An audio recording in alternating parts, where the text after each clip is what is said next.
né? Aí saímos de uma dessas tribos, adentramos por essa primeira porta aqui. Vocês lembram o nome dessa porta aqui?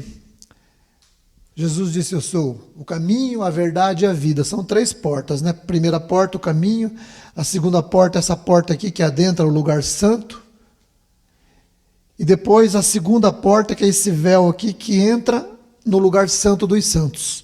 Então o tabernáculo, ele é dividido em três partes. Tem o átrio, ou pátio, que é essa parte externa aqui, ela chama-se átrio. Tá? Uma parte. A segunda parte é o lugar santo, essa primeira parte aqui que nós estamos vendo aberto aqui. O nome desse cômodo aqui é lugar santo. Aí depois que nós passamos o véu, passamos a cortina, adentramos a a última fase ali, que é o lugar santo dos santos. Então aqui no átrio, o átrio ele corresponde ao corpo do homem, o lugar santo à alma e o lugar santo dos santos ao espírito, né? No átrio, nessa parte externa, nós temos aqui o altar de sacrifícios e temos aqui a bacia de bronze. Então temos esses 2 utensílios na parte externa. Vão guardando bem essas informações, depois ela pode ajudar vocês. Na parte externa nós temos então 2 utensílios, o altar de sacrifício. Não confunda o altar de sacrifício com o altar de incenso, que é o que nós vamos conversar hoje, tá? O altar de incenso está lá dentro. O altar de sacrifícios está aqui fora. É o primeiro objeto quando se entra aqui, tá? Então temos o altar de sacrifício, a bacia de bronze, no átrio. Quando nós entramos para o lugar santo, dentro do lugar santo existem 3 utensílios, que a semana passada a gente conversou sobre 2 deles, né? Esse lugar aqui corresponde à igreja, ele corresponde à alma do homem. Então, quando nós entramos aqui por essas colunas, nós estamos aqui dentro no lugar santo. No lugar santo, quando você entra à sua direita, aqui dentro você tem 3 utensílios no lugar santo. 3 utensílios, tá? À sua direita tem o pão, a mesa dos pães. À sua esquerda tem o candelabro, a menorá, o castiçal, mesma coisa, tá? Mas nós vamos usar sempre a palavra candelabro. À sua esquerda, então, tem o candelabro. E na frente, bem aqui na frente do véu, vamos imaginar que esse véu aqui está fechado. Tá, essa parte vermelha aqui, todo fechado aqui, tá? Isso aqui. Então, ele está todo fechado. Tem esse último utensílio no lugar santo que chama-se altar de incenso, que é o que nós vamos conversar um pouco hoje, antes de passar pelo véu e entrar no lugar santo dos santos, que é o último lugar, o lugar da presença de Deus, onde Deus se manifesta, onde Deus fala com o homem, falava com o homem, né? No lugar santo dos santos, nós temos ali somente um utensílio no santo dos santos, tá? A arca da aliança. Onde está?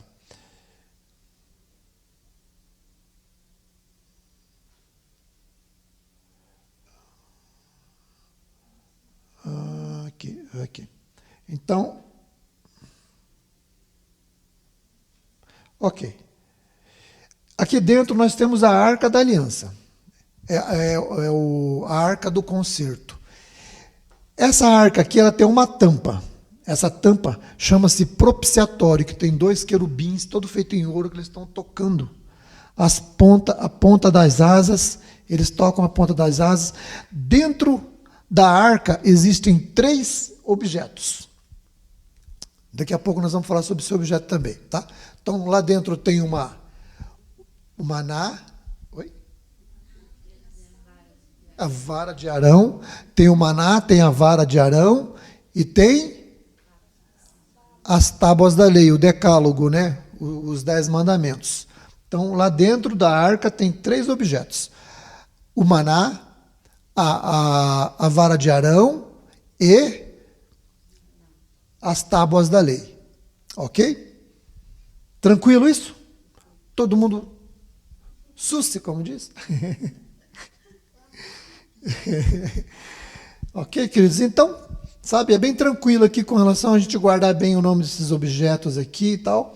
Nós vamos entender, né, o significado de cada um deles, né? O altar de sacrifício simboliza a cruz de Jesus, a bacia de bronze simboliza a palavra de Deus, Essas 5 colunas que entra para o lugar santo simbolizam os 5 ministérios, né? Ministério apostólico, ministério profético, evangelístico, mestre e pastor.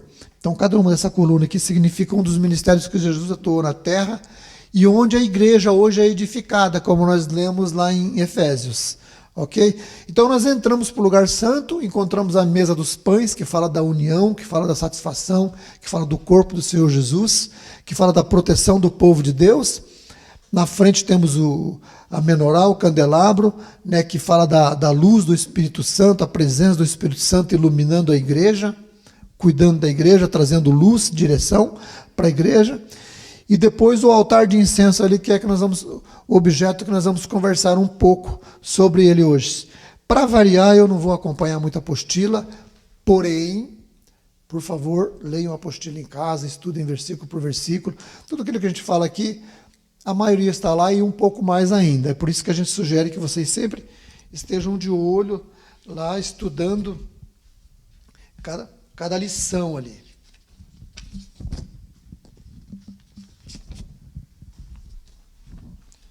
Ok, queridos?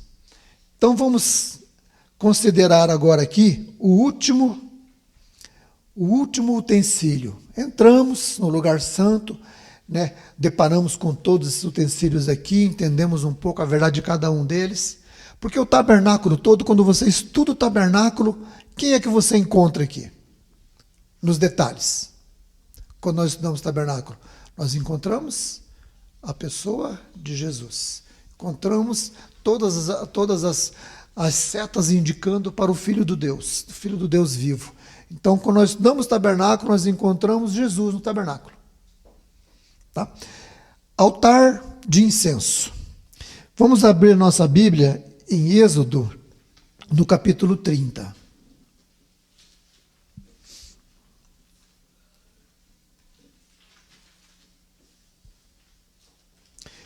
Êxodo 30, a partir do versículo 1, do versículo 1, até o versículo 8. Se alguém quiser ler, por favor.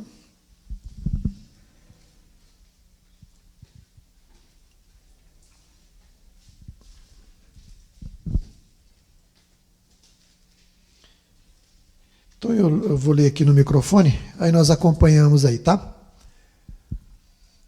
Eu vou ler aqui na minha versão, acho que é a mesma coisa. E farás um altar de madeira de acácia para queimar incenso. Essa madeira de acácia, só um momentinho, essa madeira de acácia era uma madeira que tinha no deserto de Israel. A acácia é uma árvore pequena, ela dá em lugares assim mais seco, e é uma madeira horrível de se trabalhar. Muito dura, sabe, de cortar ela, de trabalhar. Então era uma madeira difícil de se trabalhar com ela, por isso que praticamente todos os objetos ali foram feitos de madeira de acácia, inclusive todas essas tábuas, todas elas eram feitas de madeira de acácia revestida de ouro. A madeira, ela fala do homem, né? Deus, ele pega o homem, a natureza humana. Essa madeira é uma madeira ruim de trabalhar, uma madeira dura de trabalhar, feito nós, né? Nós também somos ruins, duros de trabalhar muitas vezes, assim, meio durão, meio incompreensível. Então Deus pega essa madeira, sabe, trabalha nela, lá em todos os utensílios, e trabalha nela, e depois nós, como homem, ele vem e nos reveste com o ouro, com a glória dele, com a majestade dele, com a eternidade dele. Essas madeiras aqui, elas quando você lê lá, essa parede aqui, essas tábuas, elas tinham um engate uma na outra, um encaixe. Todas elas encaixadas, não usava nada. Ali nenhuma forma de segurar, de prender uma na outra, era um encaixe, era engatado uma na outra. O que significa isso? Quando Deus nos criou, Deus falou, eu quero que o meu povo fique unido. É tipo assim, né? Eu estou aqui engatado no meu irmão aqui, meu irmão está lá segurando o outro lá, e um segurando o outro, e o outro, e o outro, para que se de repente um for cair, os outros seguram. De repente um de nós estamos fraco, vai querer cair, o outro vai segurar. É por isso que a madeira sempre simboliza o homem com o ouro que é revestido da glória de Deus e esses encaixes, para que nós possamos ali estar encaixado um no outro, segurando um no outro, apoiando, sabe? Se o meu irmão está fraco, está precisando de ajuda, eu estou ali. Então esse é o ensino dessas madeiras de acácia encaixada lá. Será quadrado com 45 centímetros de cada lado e 90 centímetros de altura. Suas pontas formarão com ele uma só peça. Revestida de ouro puro a parte superior, todos os lados e as pontas, e faça uma moldura de ouro ao seu redor. Faça 2 argolas de ouro de cada lado do altar, abaixo da moldura, que sustentem as varas utilizadas para carregá-lo. E use madeira de acácia para fazer as varas e revista-as de ouro. Coloque o altar em frente do véu. Então, uma ordem expressa de Deus. Este altar de incenso, ele não poderia ficar em nenhum outro lugar aqui, ó. Não poderia ficar na entrada, do lado direito, do lado esquerdo, no meio, nada. Ele teria que ficar bem aqui, em frente do véu, bem no centro. Esse é o lugar do altar de incenso. Daqui a pouco você vai entender um pouco melhor porque Deus dá essa ordem, né, para que coloque, encontre diante da arca, aliança e tampas. Coloque a arca em frente do véu que se encontra diante da arca da aliança. Então, coloque o altar em frente do véu que se encontra diante da arca da aliança. Significa na mesma direção, tá? Diante da tampa que está sobre ele, onde me encontrarei com você. Aquela frase ali, me encontrarei com você, Deus usa ela como pretexto para a construção do tabernáculo. Deus usa várias vezes. Ali me encontrarei contigo. Ali falarei contigo. Deus usa muito essa frase para Moisés, justificando a construção do tabernáculo. Que ali, que é no lugar santo dos santos, onde a presença, a glória de Deus se manifestava, ali ele encontrará conosco. Então nós vamos encontrar muitas vezes essa frase. Ele, onde me encontrarei com você. Essa frase ela vai ter várias vezes ali, nós vamos encontrar ela. Próximo, por favor.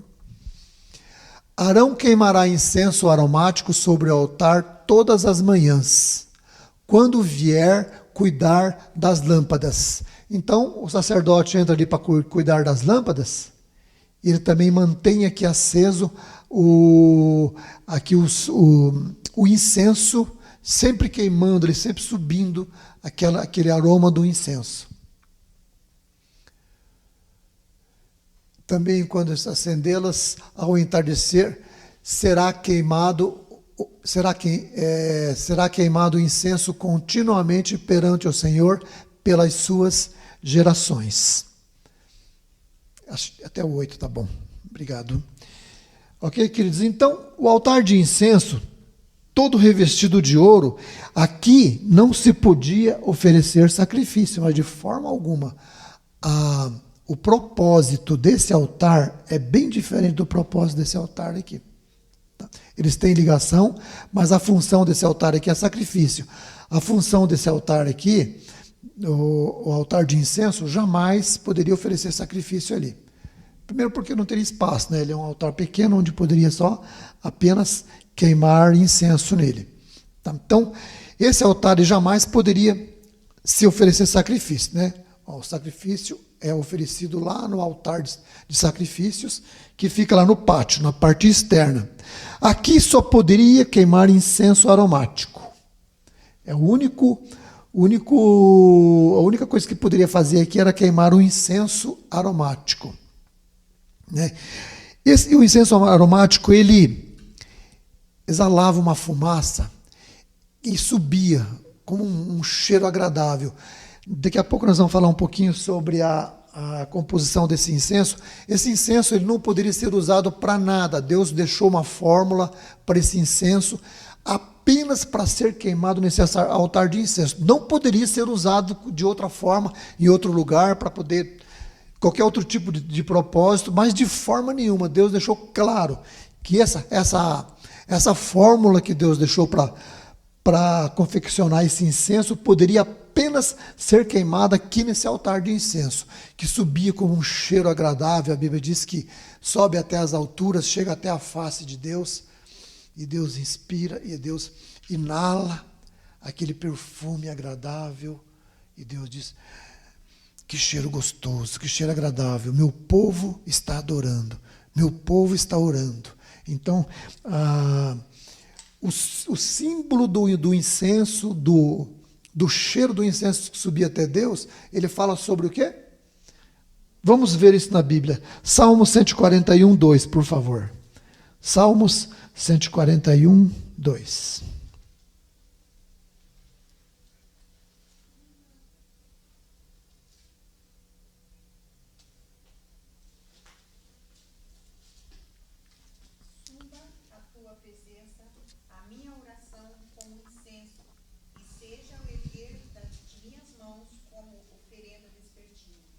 Aleluia.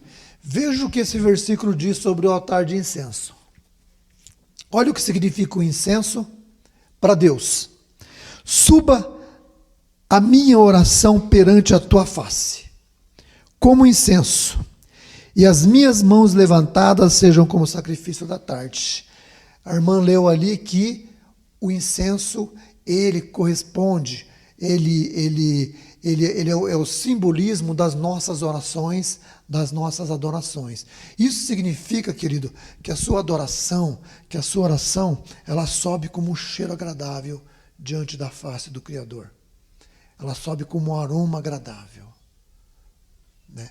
Deus inala aquele cheiro e diz: meu povo está orando. Então, queridos, Deus, ele não ouve a tua voz cantar. Você é igual eu, assim, que não tem a voz boa para cantar. Pode cantar à vontade, que ele não está preocupado com a sua voz bonita. Ele está preocupado com a sua adoração, com o incenso que chega até ele. Você pode adorar, você pode glorificar, né? Que ele vai receber como um aroma agradável, como um cheiro suave que chega diante dele. Apocalipse 5:8, por favor.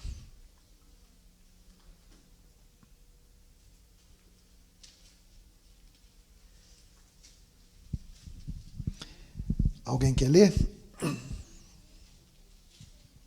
E quando tomou o livro, os 4 seres viventes e os 24 anciãos prostraram-se diante do Cordeiro, tendo cada um deles uma harpa e taças de ouro, cheias de incenso, que são as orações dos santos. Cheias de incenso, que são o quê? As orações dos santos. Queridos, a Bíblia diz que diante do trono da glória existem 24 anciãos. E a Bíblia diz que esses 24 anciãos, eles se derramam diante da presença do Senhor, e lá tem taças de ouro. Essas taças de ouro, elas coletam, vamos fazer um simbolismo aqui, elas coletam as nossas orações que são apresentadas diante de Deus. 24 anciãos. Por que 24? Quantas horas tem o dia? Todas as horas do dia tem anjos coletando a sua oração para levar diante da face do Pai. Levar diante da glória de Deus. Então eu penso, 24 anciãos. Se o primeiro ancião, ele equivale às minhas orações da meia-noite até 1h. O segundo da 1h até as 2h. O terceiro das 2h até as 3h. O quarto da quarta hora até a 5ª. Daí eu fiquei pensando, espera um pouquinho, então eu vou encher as 24 taças. Uma vez eu fiz isso, vou brincar com vocês agora. Uma vez eu fiz uma tabelinha, eu não fiz assim 24 horas direto, né, claro. Mas um dia eu consegui orar da meia-noite até 1h. Eu marquei lá na minha tabelinha, hoje eu orei da meia-noite até 1h. Outro dia eu consegui orar da 1h até as 2h, eu marquei lá. Daí eu fechei as 24 horas, falei, agora o anjo não tem jeito, ele vai ter que levar minha oração para o Senhor, às 24 horas. Né, Cristão? Quando existe, né, igrejas que oram 24 horas, né? Imagina Deus coletando essas orações, né? Os anjos coletando essas orações, chegando até a face de Deus. Coisa maravilhosa, né? A oração, a adoração. Então, o significado simbólico do incenso são as nossas adorações. Então, a nossa oração e a nossa adoração, querido. Toca o coração de Deus, né? Deus ele quer ouvir a tua voz. Sabe, queridos? Então a gente pensa, né? Mas Deus, antes de eu pensar, Ele já sabe tudo que eu vou pensar, por que eu preciso falar? Por que será que eu preciso falar, sendo que Deus conhece todos os meus pensamentos? A Bíblia diz que antes que o pensamento venha à nossa mente, Deus, através da tua onisciência, Ele já sabe o que a gente vai pensar. Mas o que Deus gosta, queridos, é de ouvir a tua voz. A tua voz lá no céu, ela é agradável. Diante do trono da graça, a tua voz é agradável. Ela chega lá como um cheiro suave, como um aroma suave. Sobe através do altar de incenso, simbolicamente, né? E toca a majestade de Deus.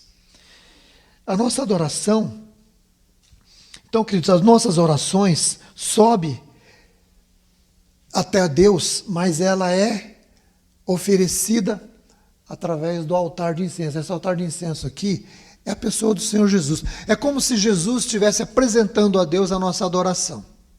Nós estivéssemos dizendo, ó Deus, teus filhos estão adorando. E a adoração, querido, ela só alcança o seu objetivo quando o adorado é tocado por ela. Eu não sei com você, comigo já aconteceu muitas vezes. Eu vou fazer minha oração, eu me ajoelho ali, eu estou sentado, eu estou deitado, eu estou falando com Deus, eu começo a orar e tal, passa 5 minutos, 10 minutos, daqui a pouco me dá um clique e fala, nossa, meu Deus do céu, acho que Deus não ouviu nada, nem eu ouvi o que eu falei. Estou tão desligado aqui, tão distraído, né? Então, muitas vezes a gente tem que... Aí ativa aquele momento que você fala, agora eu quero tocar o coração de Deus. Aí você começa a orar. Essa é a oração que a gente começa a adorar em espírito, orar em espírito. A gente fala, Deus, agora eu estou prestando atenção naquilo que eu estou falando com o Senhor. Não estou simplesmente repetindo palavras vazias aqui. Se acontecer isso, queridos, tudo bem, não tem problema. Deus, Ele recebe do mesmo jeito, Ele é tão amoroso, tão misericordioso, né? Nosso papai é tão bom que ele recebe. Só que quando nós prestamos esse culto assim, sabe, mais ligado, mais concentrado na pessoa dele, dá a impressão que ela tem um formato diferente, dá a impressão que ela tem um toque diferente, dá a impressão que Deus, assim, Deus olha, meu filho está prestando atenção na adoração, no louvor. Então a nossa adoração, ela só alcança o objetivo, de fato, de verdade, quando o adorado é tocado. Quando ele é tocado, ela alcança o objetivo. A Bíblia diz que Deus, ele procura adoradores. Não é isso que a Bíblia diz? João 4, 23. Chegada a hora, já chegou, que Deus procura os verdadeiros adoradores, aqueles que o adoram em espírito e em verdade. Deus procura adoradores, queridos. Eu gosto de dizer assim, Deus, por mim, você não precisa procurar mais não, né? Estou aqui, facinho, né? Já me acha fácil aqui, Senhor. Eu estou aqui para te adorar. E a Bíblia diz, né, que Deus, ele procura adoradores. Nós temos que, sabe, facilitar esse trabalho de Deus, né? Mas vamos tentar imaginar, vamos tentar encaixar Deus aqui na nossa mente, tão limitadinha, tão humana, né? Vamos ser fácil para que Deus nos encontre como adorador. Que a gente possa adorá-lo em espírito e em verdade. E nós precisamos entender um pouquinho essa realidade de adorar em espírito e em verdade, mas esse é um assunto bem extenso, de repente numa outra oportunidade. O altar de incenso, queridos, é a última mobília, como nós vemos aqui, ele está bem em frente do véu, ele é a última mobília antes de nós entrarmos no Santo dos Santos.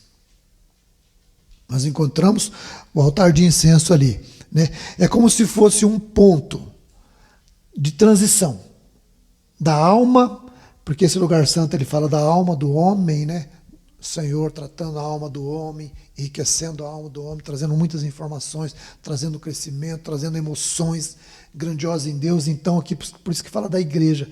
Então esse altar de incenso aqui, ele é o último, ele é a transição do lugar santo para o lugar santíssimo, para o lugar santo dos santos. Então a última mobília ali, que fica bem na frente do véu, entre o santo e o santo dos santos. É como se fosse um ponto de transição da alma para o espírito. O altar de incenso, ele simboliza essa transição. A nossa oração, a nossa adoração, sabe, nos transfere, nos transporta da alma para o espírito. né? O nosso espírito é tocado pelo Espírito de Deus quando nós buscamos esse entendimento, buscamos essa mensagem que o Senhor nos dá aqui nessa transição da alma, lugar santo, para o espírito, lugar santo dos santos. Hoje nós vamos fazer essa transição. Hoje nós vamos entrar no lugar santo. É um lugar magnífico, maravilhoso. É o lugar mais sublime que existe no universo. Não estou exagerando, porque é a presença do Deus Todo-Poderoso. Então, queridos, a nossa adoração, a nossa oração é a coisa mais sublime que o homem, que a pessoa pode oferecer a Deus. A nossa adoração. Por que a coisa mais sublime que um ser humano pode oferecer a Deus é a nossa adoração? A Bíblia diz que tudo fica nessa terra. O amor nos acompanha para a eternidade. Mas se tiver algo sublime sobre essa terra, que nós temos que valorizar, é a nossa adoração a Deus. A adoração, queridos, fala do louvor, que é expresso aqui nesse altar, fala da nossa comunhão com o nosso Deus, fala da nossa convivência com o nosso Deus. Tá? Colegas, amigos, conhecidos, a gente tem um tempo ali. Depois cada um vai para o teu lugar. Com Deus não. Deus, nós convivemos com Ele 24 horas por dia. Fala de comunhão, fala de laços, fala de unidade, fala de fusão entre o celestial com o natural. Então, isso, a adoração, é por isso que a adoração ela é algo tão sublime. Tudo que você fizer aqui nessa terra vai terminar. Se você é um médico, você vai exercer sua medicina só aqui, vai terminar. Se você é um encanador, você vai exercer a sua profissão só aqui, vai terminar. Tudo que nós empreendermos nessa terra, um dia termina. A nossa adoração não. Nós vamos continuar adorando o nosso Deus na eternidade. E a adoração lá vai ser algo magnífico. Quando a Bíblia diz que a Nova Jerusalém vai descer dos céus e vai encontrar a terra. A Nova Jerusalém é uma cidade magnífica, maravilhosa, as dimensões dela, a Bíblia diz, a altura dela, da altura do estado de São Paulo, com o comprimento, você imagina, uma cidade com a altura do estado de São Paulo aproximadamente, e com a largura, as dimensões. Então vai ser uma cidade muito grande, a Bíblia diz que ela vai descer aqui no planeta Terra, e nós vamos estar nessa cidade. Hoje em dia nós estamos nas capitais, nos grandes centros, quando chega um feriado, um final de semana, umas férias, o que a gente faz? A gente cai fora, vamos para a chácara, vamos para o sítio, vamos para a praia, alguma coisa, a gente quer sair, quer descansar aqui em algum lugar. Não estou dizendo que isso é bíblico, agora estou conjecturando, estou pensando aqui junto com vocês, tá? Me ajudem a pensar. Eu penso assim, sabe, lá vai ser diferente. O povo de Deus vai estar espalhado sobre todo o globo terrestre, todo o universo, fiquem à vontade para isso. É nosso o universo, a criação de Deus é nossa. E nós vamos, de tempo em tempo, reunir nessa cidade para adorar a Deus, todo mundo junto. Né? Ali vamos estar orando a Deus, reunindo ali. Então nós vamos sair da chácara, da praia, entre aspas, e vamos nos reunir ali para ter um bolsão de adoração a Deus. Onde nós estivermos, nós vamos estar adorando a Deus, né? Hoje em dia, quando a gente fala, a eternidade é muito tempo, daqui a pouco nós vamos falar sobre isso, a eternidade é muito tempo, né? O que eu vou fazer na eternidade? Eu tinha um colega meu, um amigo meu, ele dizia assim, eu não quero ir para o céu não, eu quero ficar na eternidade lá tocando harpa. Eu falei, cara, não faz sentido ficar na eternidade lá tocando uma harpinha. Ele não sabe, não pensou, né? Deus, Ele nos deu toda a criação dele para que a gente conheça. Você imagina, queridos, você poder conhecer todo esse universo, sempre adorando a Deus por onde você for. A Bíblia, a astronomia diz que para a gente sair da nossa galáxia e visitar a galáxia vizinha, a gente tem que viajar 2 milhões e 500 anos na velocidade da luz para chegar lá. Essa é a galáxia vizinha. Bom, 2 milhões e 500 anos viajando na velocidade da luz, 300 mil quilômetros por segundo. Então não vai dar. Só que vai estar disponível para nós um outro tipo de velocidade, né? Que a velocidade da luz é a maior velocidade que se conhece. Nós vamos viajar daí na velocidade do Espírito. É muito rápido. É muito rápido. Então isso vai estar disponível para o povo de Deus, para vocês, para nós, queridos.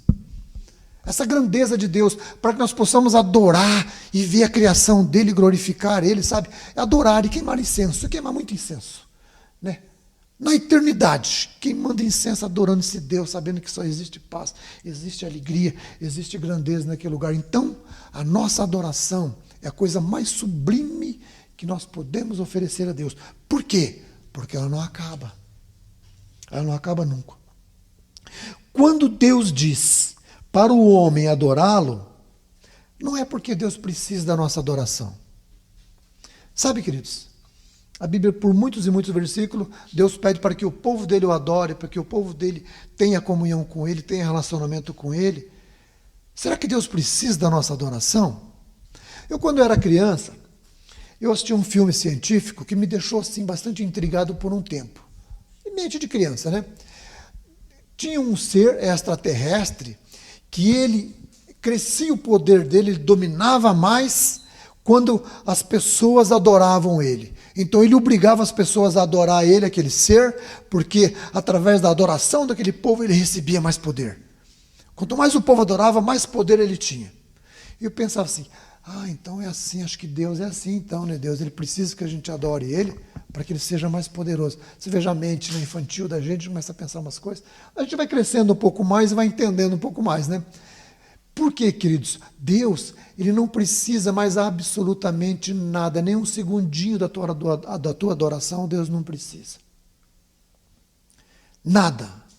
Deus não precisa da nossa adoração, Deus não precisa da nossa oração, ele é absoluto em tudo, não tem nada que possa acrescentar a Deus, não tem nenhuma informação que chegue até Deus, pegue ele de surpresa, não tem nenhuma fonte de crescimento para Deus, Deus ele é o máximo em tudo, sempre foi, desde a eternidade passada para a eternidade futura, então não existe nada que possa acrescentar a Deus. A nossa oração, a nossa adoração não muda nada em Deus, mas Deus ele pede para que a gente o adore. Por quê? Sabe por quê, queridos? Porque ele sabe que quando você, que quando eu, quando nós estamos adorando a ele, o diabo não nos pega. O diabo não pode nos alcançar. Nessa posição, ele não pode nos tocar, porque aí nós estamos debaixo das asas dele, habitando no esconderijo do Altíssimo. É por isso que Deus fala, me ore, me adore, porque Deus sabe, quando nós fazemos isso, nós estamos sendo cobertos pela proteção dele. Temos o Deus dos exércitos, o Jeová Sabaoth, à nossa disposição. Temos o exército celestial. Se você adorar, se você não adorar para Deus, mas como ele nos ama tanto, ele fala, filho, me adore. Filho, ore, fale comigo. Porque se você fizer isso, o inimigo não te toca. É por isso, queridos, que Deus quer que nós o adoremos. É por isso que ele quer que nós busquemos a face dele. O altar de incenso, ele tinha 2 côvados de altura. Esse altar. Mais ou menos, praticamente a mesma altura da arca da aliança. Altar de incenso, a mesma altura da arca da aliança. Significa que o seu louvor, a sua adoração, a sua oração tem a mesma altura da presença de Deus. Porque aqui Deus está presente. Aqui a presença, a gente fala teofania, né? É a presença manifesta de Deus. Deus ele está em todo lugar. Só que ele não se manifesta em todo lugar. Aqui a teofania é a manifestação da presença de Deus. É igual nos nossos cultos, né? Deus ele se manifesta ali. Nós estamos ouvindo a palavra, nós estamos orando, adorando, ele se manifesta no nosso meio, toca o nosso coração, tira angústia, tira tristeza, traz alegria, traz convicção, traz fé. Então essa é a manifestação da presença dele. É por isso que a arca, o altar de incenso tem a mesma altura da arca, mesma altura da presença de Deus, simbolizando Está aqui. E tinha também a mesma direção da presença de Deus. Aqui estava o altar de incenso, exatamente atrás do altar de incenso estava a arca. Isso significa que os adoradores, né, altar de incenso, arca, mesma direção. Altar de incenso significa adoração. Nós utilizamos, através do Senhor Jesus, nós também somos esse utensílio. Então, se ele está na mesma direção da presença de Deus, nós temos que ser o quê, queridos? Como adoradores? Sinalizadores para as pessoas. Olha, aqui, esse é o caminho que leva até Deus. Essa é a direção da glória de Deus. Venha por aqui que você vai chegar até Deus. Venha por aqui que rapidinho você vai encontrar o Senhor. Você vai encontrar bondade, vai encontrar misericórdia, vai encontrar perdão, vai encontrar graça, vai encontrar salvação.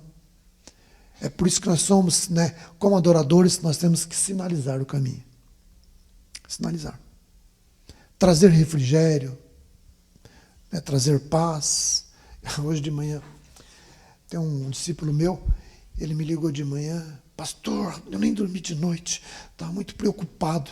Esses resultados das eleições me deixou muito inquieto. Já pensou que coisa é isso, aquilo, eu vi. Ele estava muito aflito. Eu falei: irmão, segura um pouquinho, irmão, espera só um minutinho. Né? Deixa Deus fazer do jeito dele. Nós não vamos nos abater por isso. Deixa Deus fazer do jeito dele. Deus sabe como fazer. Né? A Bíblia diz que as portas do inferno não prevalecerão contra a igreja do Senhor. A Bíblia tem um monte de promessas, né? Então vamos deixar, sabe, de repente muitas vezes Deus é longânimo, porque Deus, quando Ele olha para nós, Ele sempre olha no intuito de nos abençoar, nos fazer crescer, mas sempre terminando na salvação. Sempre terminando na salvação. Então Deus, muitas vezes, Ele permite muitas coisas, por quê? Para que mais pessoas possam ser salvas. Mais pessoas. Esse é o objetivo de Deus. Sempre que mais pessoas sejam salvas, sejam alcançadas através da bondade dEle. Esse incenso, queridos, então a composição dele tinha quatro elementos. É o estoraque, onixa e gálbamo. Isso nós encontramos lá em Êxodo, no capítulo 34 a 37, nós não vamos ler, tá, onde Deus traz essa essência aromática, traz essa fórmula para que Moisés possa fazer exatamente como ele tinha instruído. Né? Então, a estoraque, onixe e gálbamo e sal. Era os utensílios, os ingredientes que Deus deu uma ordem expressa para Moisés usar apenas aqui, apenas no altar de incenso. Somente ali poderia utilizar isso.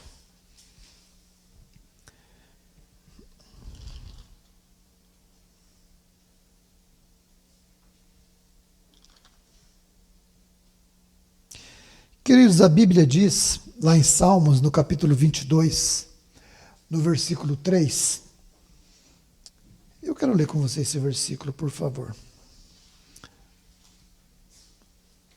Salmos 22.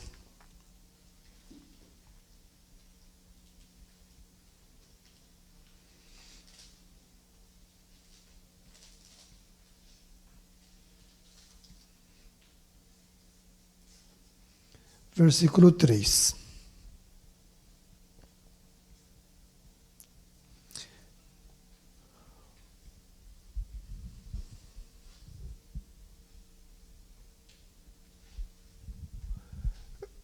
Na NVI diz: tu, porém, és o santo, és o rei, és o louvor de Israel. Na minha versão, em algumas versões de vocês, tem alguma versão diferente que fala que ele habita? Leia, por gentileza, irmão. Porém, tu és santo, o que habita entre os louvores de Israel. Tem mais alguém com alguma tradução diferente aí? Entronizado entre os louvores. Ele é entronizado entre os louvores de Israel. tipo uma habitação, né? Ele tem o trono dele entre os louvores de Israel.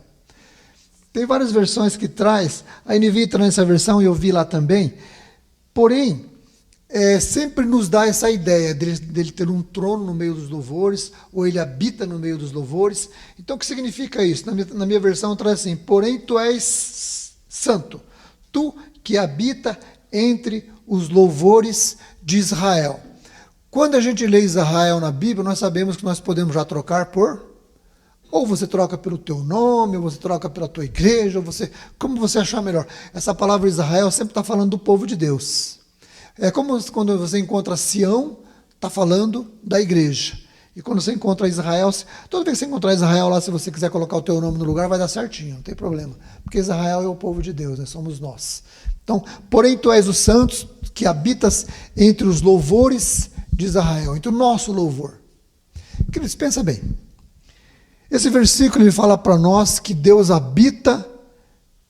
O que é habitar? Habitar é morar, né? É onde a pessoa fica, onde a pessoa ela está estabelecida. Então Deus ele está estabelecido entre os louvores, entre os nossos louvores. Se Deus está estabelecido, se Deus mora entre os louvores, junto com Deus ali pode ter demônio? Pode ter praga? Querido, quando nós estamos adorando, esse é um lugar seguro de habitar.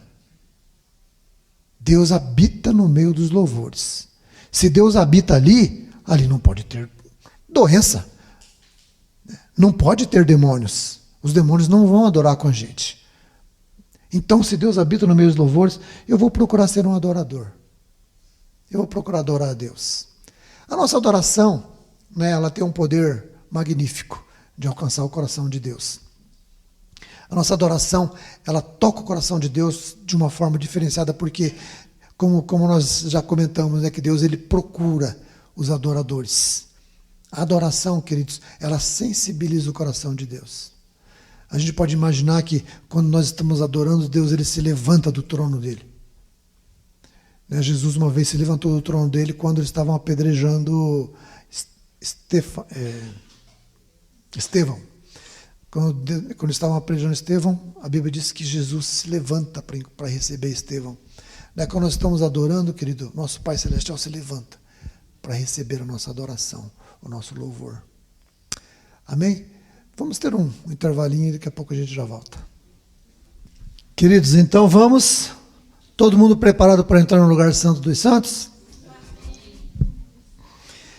Então nós vamos fazer essa transição. Entendemos agora o significado da adoração, que é o altar de incenso, que está bem na frente do véu.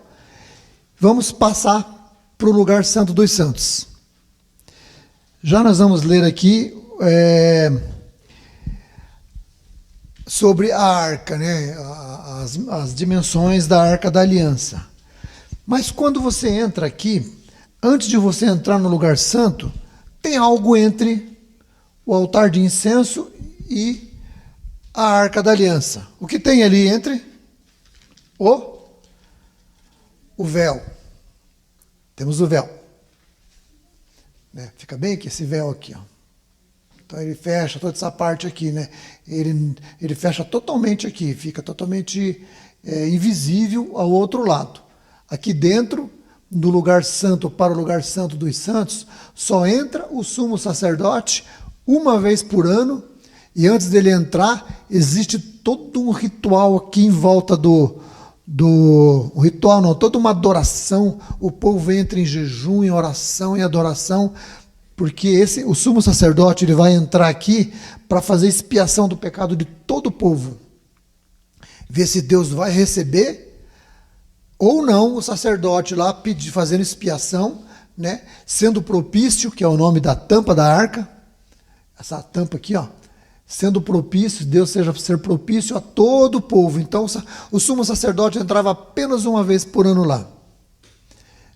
Esses elementos aqui eram trocados no sábado, né, e através do sacerdote, mas aqui no Santo dos Santos apenas o sumo sacerdote. Quando o sumo sacerdote entrava ali, queridos, antes Eu não lembro exatamente quanto tempo antes, mas uma semana ou mais o povo ficava jejuando e orava e clamava a Deus a misericórdia pelos pecados dele, porque esse sumo sacerdote ia entrar aqui em expiação pelos pecados. E se Deus não recebesse, se Deus não aceitasse aquele pedido de perdão, esse sacerdote, ele era fulminado ali na presença do Senhor. Ele não saía dali vivo. Isso é a lei. Glória a Deus que Jesus veio, né? Jesus veio e ficou para nós agora tão fácil acessar o nosso Pai. Tão fácil. Antigamente era todo um ritual. Esse sumo sacerdote, quando entrava lá, nas vestes dele, nas vestes do sacerdotal, aqui, eles colocavam vários sininhos. Aqui era cheio de sininhos. Esses sinos aqui, conforme o sacerdote entrava, ia fazendo aqueles barulhinhos lá. E o sacerdote, ele entrava aqui dentro e ele ficava andando, adorando a Deus aqui, clamando perdão dos pecados e andando. E as pessoas, para que as pessoas pudessem ouvir ele andar e saber que ele estava vivo ainda. E na perna do sumo sacerdote havia uma cordinha que ia lá fora. Se de repente acontecesse algo, a Bíblia nunca narrou isso, né? Aparentemente Deus sempre recebeu a expiação ali, Deus sempre foi propício para o povo. Se de repente aquele sininho parasse, significa que aquele sacerdote tinha sido fulminado ali. Então eles puxariam o corpo dele para fora com a cordinha que estava amarrada aqui no pé. Né? A Bíblia fala sobre isso, mas não diz que um dia aconteceu isso. Então a coisa era séria. Para entrar aqui na presença de Deus, a coisa era séria. Hoje é tão facinho, né? Hoje é tão simples. Você fecha o olho, de olho aberto, andando, caminhando, parado, de qualquer jeito. Você fala, Senhor! Deus já está atento. A Bíblia diz que os ouvidos dele sempre atentos e os braços sempre estendidos a favor do seu povo. Ficou bem tranquilo agora. Então, queridos, para passar do lugar santo para o lugar santo dos santos, havia o véu. Esse véu aqui. Esse véu, a tradição judaica diz que esse véu pesava 2.000 quilos. Já pensou? Ele tinha mais ou menos 30 centímetros de espessura. Era tecido, né? Uma cortina. 30 centímetros ali de tecido, atrás de tecido, pesava quase 2.000 quilos. Se amarrasse duas juntas de boi, uma puxando para um lado e outra puxando para o lado, diz que ele não rasgava esse véu, de tão rígido que ele era. Então a gente imagina como é que o sumo sacerdote entrava lá, né? Talvez ele chegava no cantinho ali, não sabe exatamente como, mas ele ia puxando ali um pouco de tecido, até passar aqui, né? Porque era absolutamente restrita a entrada ali, né? Apenas uma vez por ano o sumo sacerdote entrava lá, não antes de muito sacrifício aqui, muito pedido de misericórdia, muito pedido de perdão, para ele poder passar para o lugar santo. Então tinha esse véu.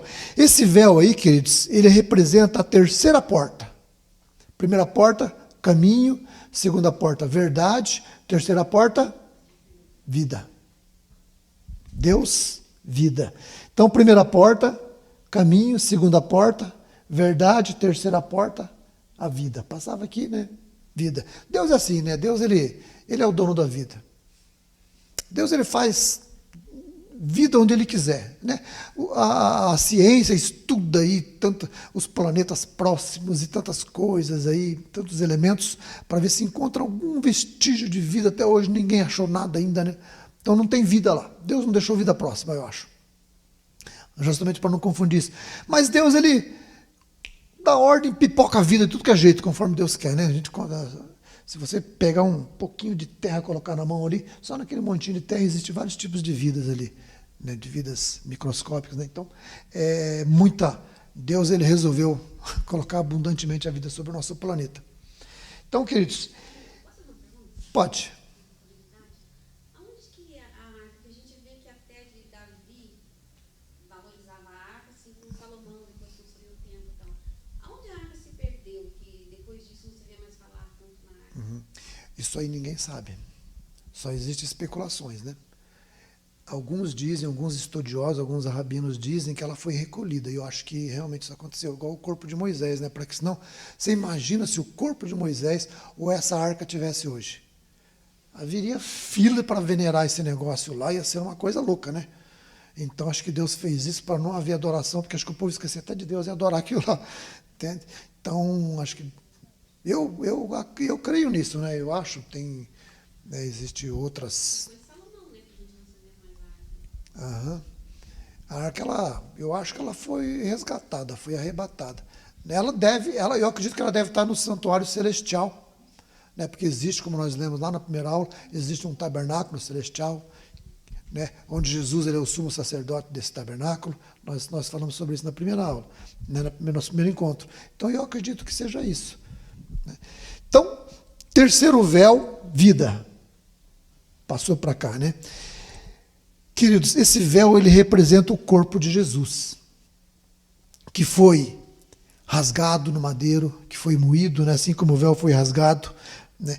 E a tradição judaica também diz que, por ser tradição judaica, né, fala do povo do Senhor Jesus, o povo de Deus, onde Deus estabeleceu sobre a terra, a tradição judaica diz que quando um filho de um judeu morre, de um israelita morre, ele rasga suas vestes. Isso até hoje. Ele rasga, quando ele sabe que um filho morreu, ele rasga as vestes e ele fica 3 dias em luto. O que aconteceu com o véu quando Jesus morreu? O véu se rasgou. 3 dias, Jesus ficou 3 dias no sepulcro, né? Então, já trazendo uma luz sobre esse assunto. Então, o véu, ele significa barreira. Uma vez eu falei, eu não gosto muito desse véu, né? Graças a Deus hoje não tem esse véu, né? Mas esse véu ele significa barreira, ele significa obstáculo, ele significa para aí, não passa daqui. Ele dá esse recado, não passa daqui você não pode passar. Ele significa, principalmente, ele significa separação. Ele nos separa de Deus, esse véu, né? Então esse véu, queridos, ele tem essa ideia de nos separar de Deus. Foi por isso que Deus teve que fazer algo para poder exterminar esse véu, para poder acabar com a função desse véu. Porque esse véu, ele ocultava, ele escondia a glória de Deus. Ninguém poderia ver a glória de Deus. A glória de Deus estava atrás do véu. Ninguém podia ver a glória de Deus ali, né? Então, ele escondia a glória de Deus dos homens. E a Bíblia diz que, né, o homem, ele foi destituído da glória de Deus. Moisés, quando desceu lá do monte, diz que o rosto dele brilhava, o povo não podia ouvir, que ela estava refletindo a glória de Deus, ele tinha que usar um véu para poder encobrir a glória de Deus, para que ele pudesse falar com as pessoas, né? Então, esse véu, ele sempre tem essa ideia de que ele encobre, de que ele separa, de que ele esconde a glória de Deus. Então, depois da morte de Jesus na cruz, aquilo que estava oculto, né, depois da morte de Jesus, aquilo que estava oculto aqui, que era a presença de Deus, a glória de Deus, foi vista. Deus começou a mostrar a sua glória depois da morte do Senhor Jesus, né? Deus começou a revelar a sua glória, permitiu, né, com que a glória dele estivesse no meio do seu povo, a unção dele estivesse no meio do teu povo, principalmente o Espírito dele estivesse no meio do seu povo, né? Jesus, quando ele disse, eu vou subir ao Pai, mas eu enviarei um Consolador, alguém que estará com vocês todos os dias, para que nós possamos, através do Espírito Santo, manifestar a glória de Deus. As pessoas, queridos, elas têm que ver Deus em nós. Como nós conversamos aqui nessa bacia de bronze, né? As pessoas, nós temos que chegar aqui, enquanto não refletir a imagem de Jesus naquela água, nós temos que continuar nos expondo, né? Então nós temos que ser nós temos que ser não, querido, nós somos portadores da presença de Deus. Aonde você vai, Deus está se manifestando ali através de você. Onde você vai, a glória deles tem que se manifestar ali com você. A Bíblia diz que nós somos sal na terra, né? Então nós precisamos fazer essa diferença, para que as pessoas possam valorizar o Deus que está em nós. Sabe? Se nós formos igual a todo mundo, né, ninguém vai dizer, é um crente, né, que não manifesta a glória de Deus, que não passou ainda por esse véu. O véu, ele rasgou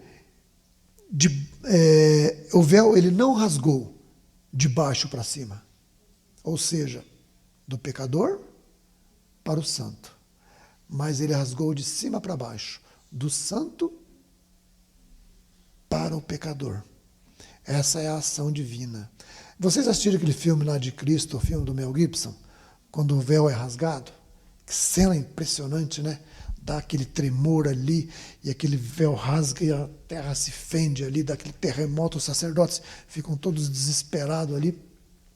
Aquilo ali acho que não, né, a gente já consegue ter um vislumbre, né, acho que do que acontecia, né, da glória de Deus quando se manifestava, dessa cena ali, aquele véu se rasgando, né, e o que aconteceu quando esse véu se rasgou? Deus está dizendo, agora eu estou propício a vocês. Agora esse véu pode ser rasgado. Alguém pagou o preço do pecado. Alguém pagou o preço do pecado. Esse véu se rasga, esse véu se abre. Queridos, a palavra de Deus diz que aquele que pecar tem que morrer. A palavra de Deus diz, o salário do pecado é a morte. O que é salário? Salário é recompensa daquilo que você fez. Se você trabalhou o mês inteiro, você é obrigado a receber o teu salário. A empresa tem que te pagar. Ela tem que te pagar, é obrigada. Se nós pecamos, nós somos obrigados a morrer. Porque é o salário do pecado. Nós temos que morrer. Temos que morrer. Só que Deus, na sua infinita bondade, Ele resolve essa questão para conosco, né? A Bíblia diz lá em João 3,16. Porque Deus amou o mundo. Essa palavra mundo aqui, queridos, essa palavra grega, não é mundo cosmos, não é mundo planeta, não é mundo cosmos. Essa palavra, porque Deus amou o mundo, esse mundo é pessoas, porque Deus amou pessoas. Porque Deus amou pessoas. E ali aparece a palavra prósopo, que significa pessoas, seres humanos. Porque Deus amou os seres humanos de tal maneira. Alguém aqui consegue definir para mim o que significado de tal, o que significa tal?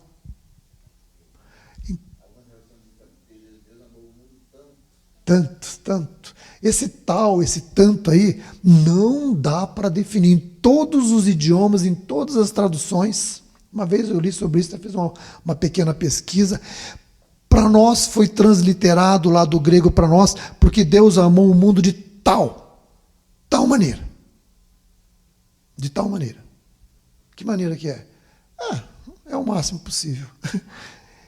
Que rasgou o véu. Amados, Deus amou o mundo de tal maneira que Ele rasgou o véu. Ele deu o seu único filho. Queridos, a Bíblia diz que o salário do pecado é a morte. Jesus nunca pecou. Nunca houve imputar um pecado para o Senhor Jesus. Então, Jesus não poderia morrer. Certo? Jesus não poderia morrer. Jesus mesmo diz, Pai, em tuas mãos eu entrego. Ele se rende, ele se doa, ele se dá. Ele se deixa morrer. Porque se Jesus não se deixasse morrer, ele estava pendurado naquela cruz até hoje. Porque a morte, porque ele não pode morrer. Ele nunca pecou. A morte só para quem peca. Se o ser humano nascer e nunca pecar, ele não vai morrer, ele vai viver, ele vai continuar vivendo. Ninguém consegue isso. Então, Jesus não poderia morrer. Jesus teve que dizer, Pai, em tuas mãos eu entrego o meu espírito. Ele se entregou. Queridos, imagina naquele momento de Jesus lá naquela cruz, lá todo ferido, né, com os pregos nas mãos, nos pés. Jesus ele reúne todas as poucas forças que ele tinha, querido. Sabe, ele não conseguia mais nem respirar direito, mas ele consegue ainda. Ele vai reunindo força, ele vai reunindo um pouco mais de força, um pouco mais de força, e fala, Pai, perdoa eles não sabem o que fazem. Quando a gente pensa, sabe, nessa obra tão magnífica, tão maravilhosa do Senhor Jesus, queridos, a gente tem que amar esse Deus.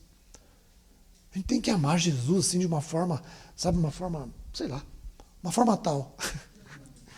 De uma forma tal, nós temos que amar Jesus, né, por aquilo que ele fez por nós. Sabe, Jesus, queridos, Jesus, ele não foi morto, ele foi oferecido. Deus, ele conseguiu matar o próprio filho dele. Deus fez isso, imagina. Ele matou o filho dele, gente. Por nós, por amor a nós, um cisquinho cósmico. Uma coisinha insignificante. E Deus nos amou desse jeito. E Deus fez isso por nós. Eu digo para vocês, querido, quase 30 anos de crente, de cristão, de pessoa que caminha com Deus, eu não consigo entender essas coisas. É amor exagerado. É graça e misericórdia exagerada. Se Deus nos perdoa tanto, aí de repente um vizinho entra lá e fala, cara, você é chato mesmo. Eu não perdoo mais esse cara.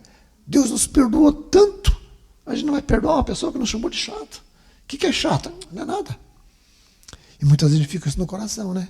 A gente fica atrapalhando a nossa comunhão com Deus, porque a falta de perdão ela atrapalha a comunhão com Deus, fica atrapalhando a nossa comunhão com Deus, fica atrapalhando fazer com que Deus cresça cada vez mais na nossa vida. Por quê? Porque a gente está amarradinho no nosso mundinho aqui. E nós não somos dono nem da nossa própria vida. Foi Ele que nos deu. Nós não mandamos nem na nossa própria vida, queridos, porque foi Ele que nos deu. Quando você nasceu lá na maternidade, você fez... primeiro fôlego entrou, o oxigênio no teu pulmão, nesse momento você recebeu o zoe de Deus, a vida de Deus. Deus soprou na tua narina, você não viu lá na maternidade, mas Deus soprou na tua narina.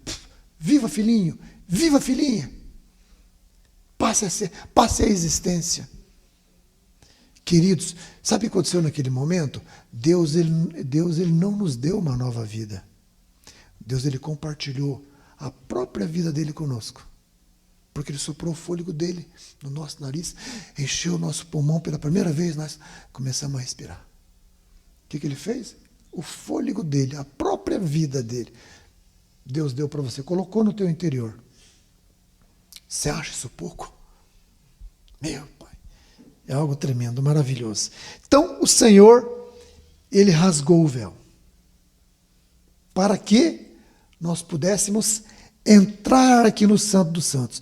Vamos entrar no Santo dos Santos? Vamos entender o que significa o Santo dos Santos, o lugar da glória de Deus, o lugar da habitação de Deus, onde o povo de Israel se encontrava com Deus. Deus dizia, aqui falarei contigo, aqui é meu lugar de encontro com você. Santo dos Santos, queridos, lugar nobre. Sabe, quando nós entramos aqui, quando você olha assim para o piso do tabernáculo, o que você acha de que o que era feito o piso do tabernáculo, principalmente que o lugar santo dos santos? Do que será que era feito aquele lugar majestoso, aquele lugar maravilhoso, onde o Senhor habita, onde habita a glória de Deus? O lugar mais sublime da terra naquele momento. Do que será que era feito aquele piso? De jasper, de esmeralda, de rubi, diamante, ouro? Um lugar tão nobre, né? Aqui habitava a maior realeza do universo. Quando você entra ali, o sacerdote, a primeira coisa que ele fazia era olhar para o chão. Ele olhava para a areia. O piso era a areia do deserto, queridos. O lugar mais nobre da terra era areia. Sabe o que significa isso? Significa que nós não temos um chão fixo aqui nessa terra, glória a Deus. Significa que nós não, sabe, nós temos a nossa casa, tudo bem, precisamos dela, é ótimo, glória a Deus, mas nós não temos um piso fixo. Deus não colocou nada ali para que, não, vai ser um lugar nobre, mas é areia, simplesmente a areia do deserto. A areia, queridos, ela sempre nos remete à quantidade. A areia simbolizava também eternidade, porque ela fala de quantidade. Então, aquela areia também simbolizava a nossa eternidade. Você, nas tuas férias, lá na praia, você está deitado lá, tomando aquele solzinho gostoso, ouvindo o barulho do mar. De repente, você vai brincar com a areia, você pega, coloca a tua mão na areia, pega um punhado de areia assim na mão. Quantos grãos tem só naquele punhadinho de areia ali? Quantos grãos tem ali? Cada grãozinho de areia. Se você fosse contar aquilo, sei lá, muitos grãos. Por isso que a areia fala de eternidade, pela quantidade. Deixa eu falar para vocês quanto tempo dura a eternidade. Hoje vocês vão entender quanto tempo dura a eternidade. Tá? Vamos imaginar que tem uma pessoa, um senhor, ele tem uma pinça e ele começa a transportar toda a areia de todo o continente, de todos os mares, todas as praias, do todo o planeta. Ele vai praia por praia ali, né, em todos os mares ali, os oceanos, vai transportar toda aquela areia para um lugarzinho um pouco mais distante. Ele pega uma pinça para poder transportar. Uma vez por ano, ele vai lá e pega um grãozinho de areia, coloca lá. Espera mais um ano, ele volta lá com a sua pinça, pega mais um grãozinho de areia e coloca lá. Quanto tempo será que ele vai demorar para fazer isso? Uma eternidade. E eu diria, sabe o que eu diria? Quando ele conseguir fazer tudo isso, pronto, começou a eternidade. Sabe por quê? Porque a eternidade é eterna. Deus nos deu esse negócio. Quem que entende isso? É o tempo dele. Quem que entende isso? Sabe? Eu estou fazendo essa analogia aqui para a gente entender, mas a eternidade é isso, queridos. Quando ele pegar o último grãozinho em todo o litoral do mundo e transportar o último grãozinho lá, você pode dizer, agora começou a eternidade. No último grãozinho. Por quê? Porque não vai acabar. Se tivesse ele começar tudo de novo, isso é eternidade. Isso é o que Deus falou, né? Jesus diz, né, que ele morreu para nos dar esse grande benefício de Deus. Então o piso consistia disso, né? Que significa para nós, quando estamos aqui, somos um povo que estamos só de passagem.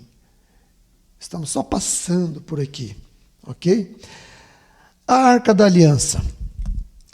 Vamos ler aqui, Êxodo, capítulo 25.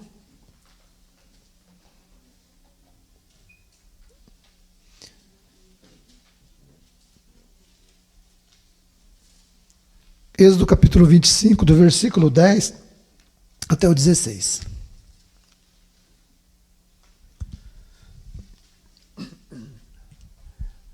Eu vou ler ali.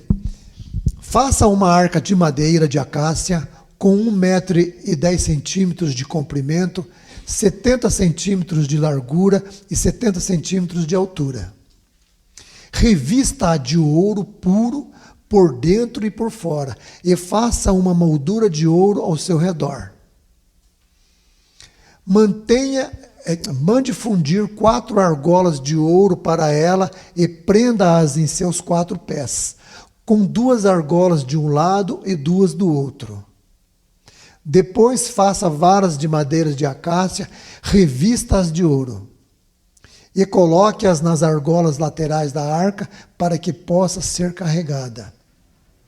As varas permanecerão nas argolas da arca, não deverão ser retiradas. Até o 16. Então coloque dentro da arca as tábuas da aliança que lhe dei. Isso aqui é a descrição, então, da arca, né? Trazendo para nós a parte técnica, né? A parte teológica ali da arca, as dimensões da arca. Aquilo da arca fala da presença de Deus. E quando nós começamos a pensar na presença de Deus, quando nós começamos a pensar o interesse que Deus tem pela humanidade, então a gente pode fazer assim uma pergunta: qual é a maior necessidade do ser humano? Qual é a maior necessidade que o ser humano tem? Talvez cura das doenças? Uma necessidade? Sim, né? Não haver mais doenças? Seria muito bom. Essa é uma necessidade da humanidade. Uma economia forte, global, isso também seria uma necessidade, né? Erradicaria a pobreza, por exemplo, a inexistência de conflitos, de guerras, né? Estamos vendo essa guerra agora, acompanhando essa guerra da Rússia com a Ucrânia. A gente sabe que isso é muito danoso, né? Todo mundo perde. A extinção, de repente a extinção total da fome, é uma necessidade? Sim, também é uma necessidade. Mas, queridos, quando Deus estabelece o seu reino em nós, nós começamos a entender o significado dele. A maior necessidade que o ser humano tem, sabe o que é? É a comunhão com o seu Criador. Por que essa é a maior necessidade que o ser humano tem? Tem tantas outras necessidades, como eu acabei de citar algumas, mas a maior necessidade mesmo é a comunhão. O ser humano tem uma necessidade extrema, ter comunhão, ter convivência com o seu Criador. Ter uma qualidade de vida com o seu Criador. Por quê, queridos?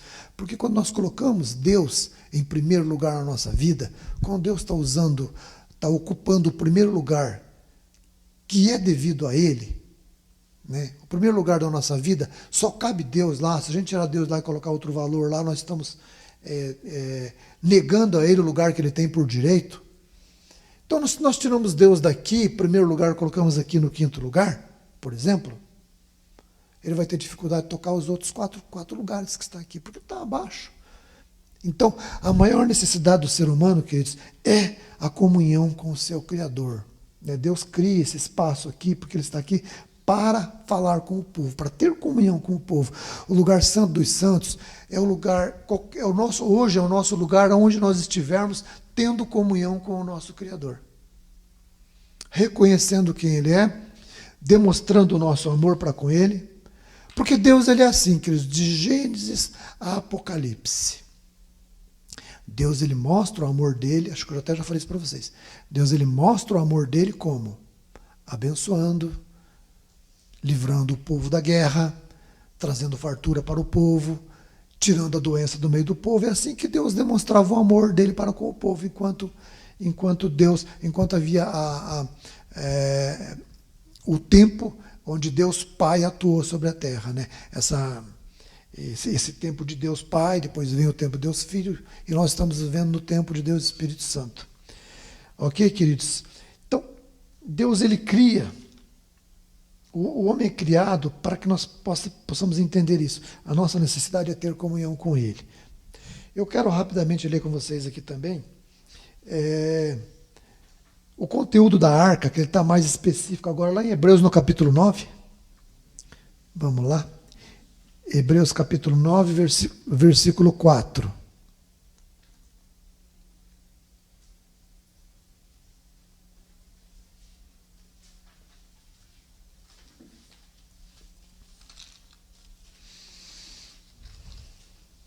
Ao qual pertencia um altar de ouro para o incenso e a arca da aliança totalmente coberta de ouro, na qual estava uma urna de ouro contendo maná, o bordão de Arão que floresceu e as tábuas da aliança.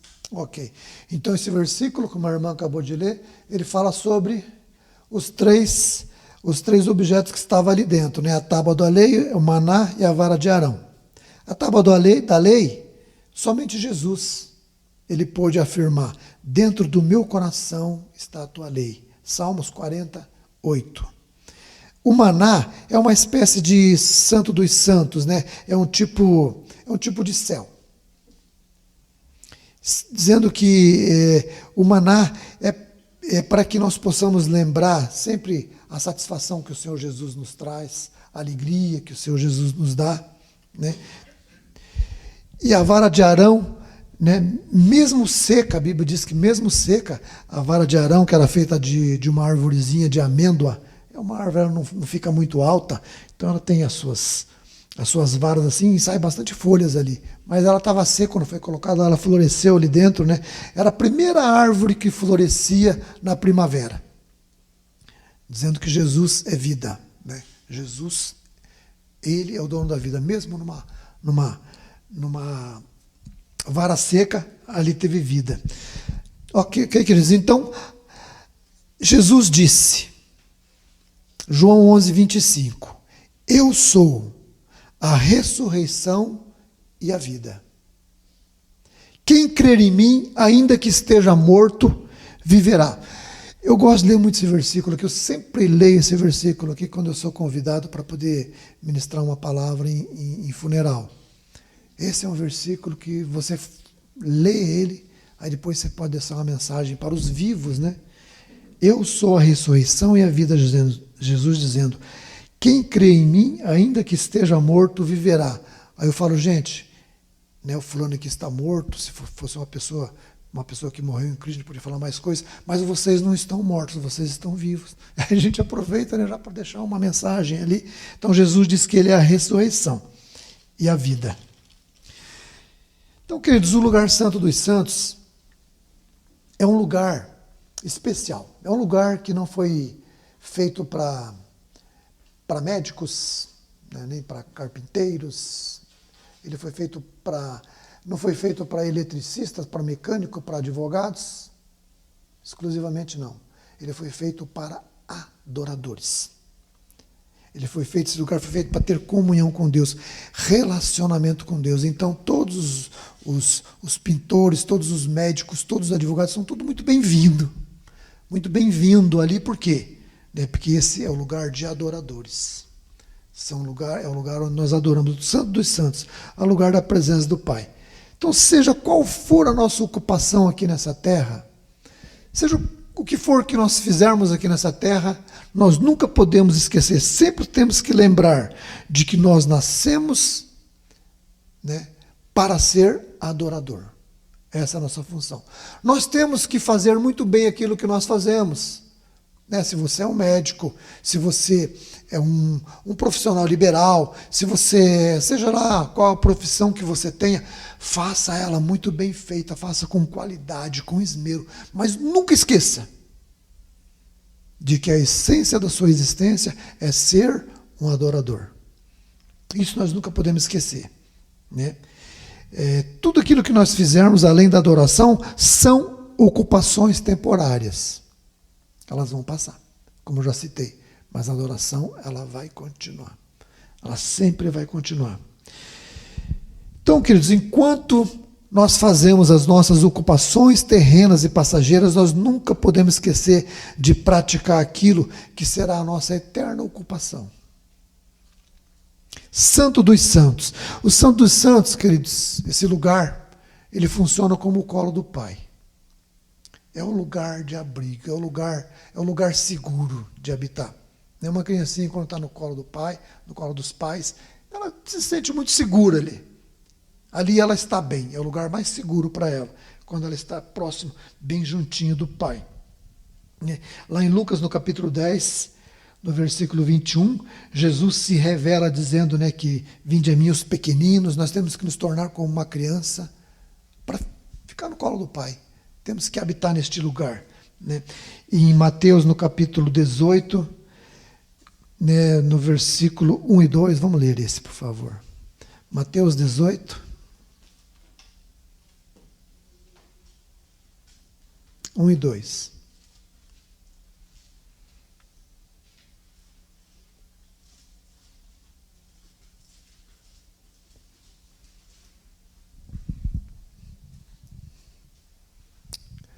Naquela hora aproximaram-se de Jesus os discípulos, perguntando: quem é porventura maior no reino dos céus?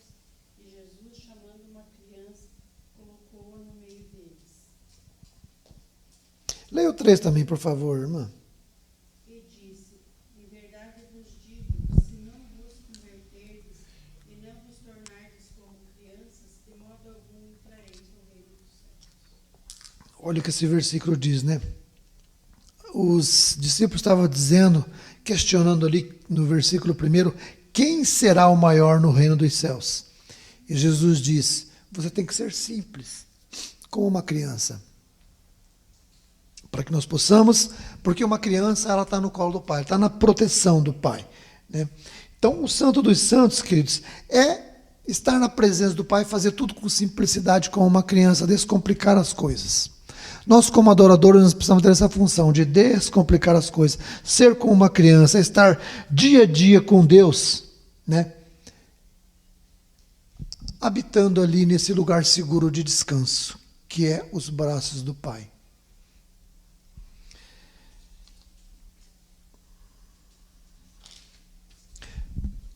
Amados, quando você vive com Deus, é como se você olhasse para o seu Pai Celestial e dissesse: Papai, eu não gosto da visão que eu tenho daqui. Papai, eu não gosto dessa visão. O Senhor pode me erguer? O Senhor pode me pegar no colo? Sabe?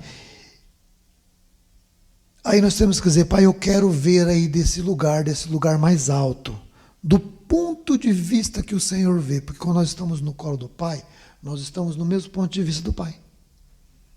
Estamos vendo a mesma direção do Pai, nós estamos na altura do Pai. Então, querido, estar no Santo do Santo é só estar lá. Estar no Santo do Santo, na presença do Pai. Muitas vezes, sabe, as palavras, quando nós entramos num momento de adoração, as nossas palavras, elas se tornam até inadequadas. Você já esteve aqui naquele momento teu de oração, de oração, de louvor, de adoração ali, de repente você para e fica em silêncio. Aí você só fica curtindo aquele momento, né? Aí algumas coisas muito, muito interessantes começam a passar na nossa mente. A gente para. No lugar santo dos santos, queridos, algumas vezes nós temos que nos aquietar. Porque as palavras ali, elas se tornam inadequadas. Basta a presença do nosso papai ali. Basta a presença do nosso Deus ali, queridos.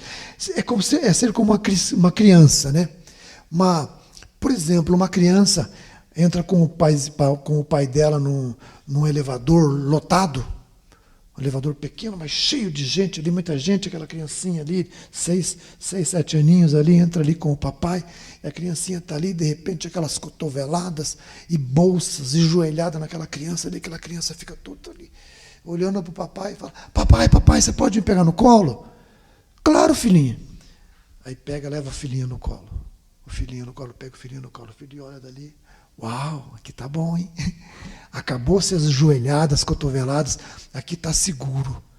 Braços do Pai, queridos. Vantagens tremendas. Sabe por quê? Quando você está no braço do teu papai, você está bem pertinho do ouvido dele. Né?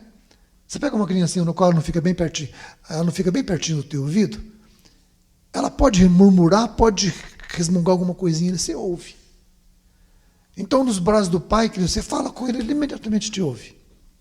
O ouvido dele está bem pertinho. E você está vendo da ótica dele. Né? Quando isso acontece, queridos, nós precisamos de um ajuste. Né? Aí não é de atitudes, é mais de altitude. Está próximo do Pai. Está nos braços do Pai. Lugar mais seguro dessa terra. Então, viver com Deus nos santos dos santos, cara, nos permite, né, que você veja as coisas como o seu Pai Celestial vê. Queridos santos dos santos, enquanto a nossa vida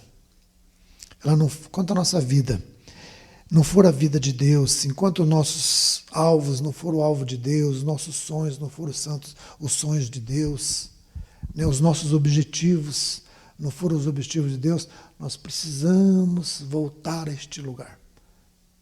Precisamos voltar ali a entender, né, nos importar com as coisas que Deus importa.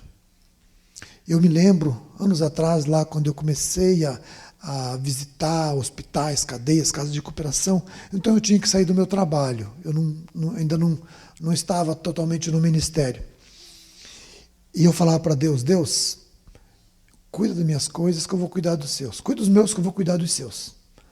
Gente, Deus sempre abençoou, Deus sempre prosperou. A minha ausência lá nunca prejudicou a empresa sempre caminhou bem. Entende? Então, eu estava preocupando com os de Deus, com os sonhos dele, com os filhos dele, que eu também sou, mas estava preocupando com os filhos dele, ele me preocupava com os meus negócios. Ele cuidava do meu negócio, e muito melhor do que eu. Então, queridos, a gente precisa entender isso, né? A visão de Deus, a ótica de Deus, buscar a direção dele, né? Habitar nesse lugar. Uma vez eu falei para os presos, né? A gente estava lá num tempo, depois eu falei com ele, falei: gente, vocês estão aqui nesse espaço limitado, mas aqui nesse espacinho limitado aqui vocês podem ser adoradores, vocês podem adorar a Deus. A tua adoração não necessita de espaço físico. A tua adoração só necessita de espaço no teu coração. Você pode adorar a Deus nesse espaço aqui e continue adorando a Deus, que eu tenho certeza que Ele vai mudar muitas coisas para você. E Deus mudou mesmo, porque eu fiquei nesse lugar lá, eu fiquei quase 4 anos indo lá e vi muita gente sair daquele lugar, ganhar aquele alvará de soltura, sabe? As pessoas, quando elas começam a adorar a Deus, Deus começa a se movimentar. Deus vai se movimentando em favor. Então, queridos, enquanto a vida de Deus não for a nossa, os alvos de Deus não foram nossos, nós precisamos sempre voltar a este lugar e ter comunhão com Ele, e ter relacionamento com Ele, e buscar essa vida nele. Nós temos que ser determinados, né? Senhor, aconteça o que acontecer, eu estou determinado a te adorar. Senhor, eu não vou olhar para as circunstâncias. Queridos, as circunstâncias, os problemas, as dificuldades que nós temos, que é natural, né? Quando tem Deus é sempre reduzida, mas as circunstâncias, elas não podem ditar o teu nível de relacionamento com Deus. Muito pelo contrário. Quanto mais problema a gente tem, mais Deus a gente tem que buscar. Tem pessoas que quando passam com um problema, elas se esquecem de Deus. Ela corre atrás de resolver aquilo. Martinho Lutero dizia, o dia em que ele tinha mais problema para resolver, mais questões para resolver, era que ele passava mais tempo em oração antes de sair para resolver as suas coisas. Então, queridos, a gente tem que dizer, Senhor, eu simplesmente ignoro as dificuldades e adoro o Senhor. Será que a gente está sendo inconsequente com isso? Simplesmente ignorar as dificuldades e adorar a Ele? Será que a gente está sendo irresponsável? Não, queridos. Sabe por quê? Porque a gente sabe, nós sabemos que Ele é a única fonte de solução para todos os nossos problemas. Quando nós nos aproximamos de Deus, como já falei com vocês, nós temos uma aliança com Ele. Eu falo para Deus, Deus, esse meu problema é teu também. Porque eu tenho uma aliança com o Senhor. Eu já fiz isso muitas vezes, né? Eu pego um papel assim, simbolicamente, eu ergo. Olha, Deus, está vendo aqui? Ó? Eu tenho uma aliança com o Senhor. Isso aqui é problema teu, Deus. Né? É lógico, tem a parte que nos cabe. Mas nós temos uma aliança com o Criador, com o Todo-Poderoso. Santo dos Santos, queridos. Esse é o lugar. Esse é o lugar. É o lugar da presença de Deus. O Santo dos Santos significa o lugar da presença de Deus. O lugar do altar de Deus. Onde é o nosso altar?